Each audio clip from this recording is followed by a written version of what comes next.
Boneless guy, but I can probably. I'm pretty hungry right now. If they allowed me, I'd probably be able to take down like 80 or so. Have you tested this? I'm so hungry. I don't know. Maybe my eyes are bigger than my stomach, but that's my approximate guess. Have you tested this before? I mean, is this a competition you've had with your teammates or friends? Not really. I mean, like there's been a few times I've had like maybe around like 40, but 80 is actually a pretty high number now. Let's think about it. But I'll stick with it. You gotta set the bar. You know, it's high expectations. So speaking of expectations, one game, I don't know if we've talked about this before, but it wasn't ideal in the last half of the season. I mean, is that a fair assessment, you think? Yeah. I mean, we definitely didn't get the total yards we wanted, the carries we wanted, but it ended up. It was just definitely not what we would have wanted. But do you feel like, as an offensive line as a whole, I mean, Kayla's graded it pretty high because you were pretty solid in every other aspect. Is that you give them a pretty good grade overall? Yeah, I think that our offensive line had gotten progressively better over the season, although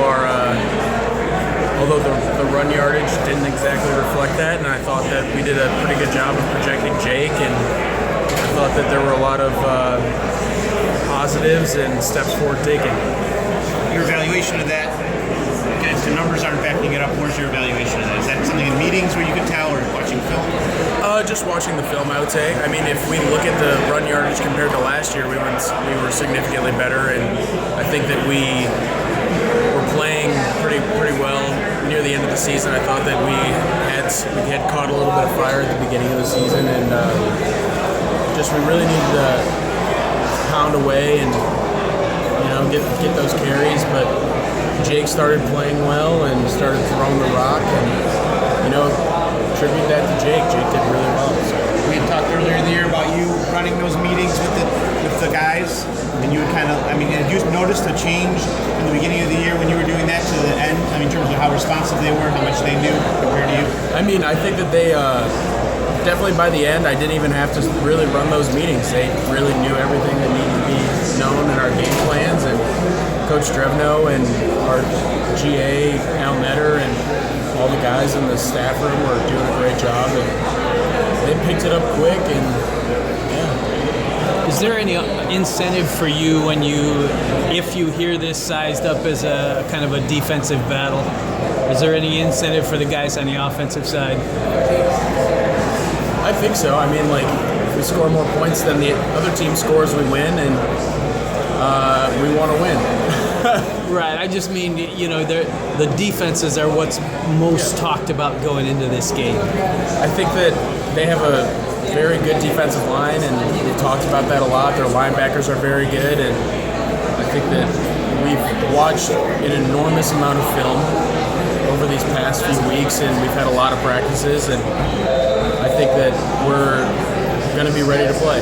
You've been a starter for 3 years now. In terms of confidence, can you even measure how much the offensive line core has grown in terms of confidence from when you first started to currently where it's at now and where it'll be moving forward? Yeah, I mean, like Taylor and Michael did a great job of trying to bring us along, but I think that starting this year we really had started to form a little bit more of an identity, and I think that with that came more confidence, and it sort of grew more and more progressively throughout the season. You won't be here, but do you feel like that can carry over for those guys? Yeah, definitely. I mean, I think that Kyle and Eric and Ben and Mason will do a fantastic job, and whoever we have playing center, Pat or somebody else, will do a great job getting everybody on the same page. And I think that it'll carry on. Oh, it's fun. Are you a sentimental guy? And if so, how were you approaching this last week of college football? I'm not super sentimental. I mean, I just, it'll be sad not being able to see all the guys that I've been with for the past 4 and a half years, and but I'll still be able to play Xbox with them, and it'll be just like I'm down the street, except it'll be halfway across the country.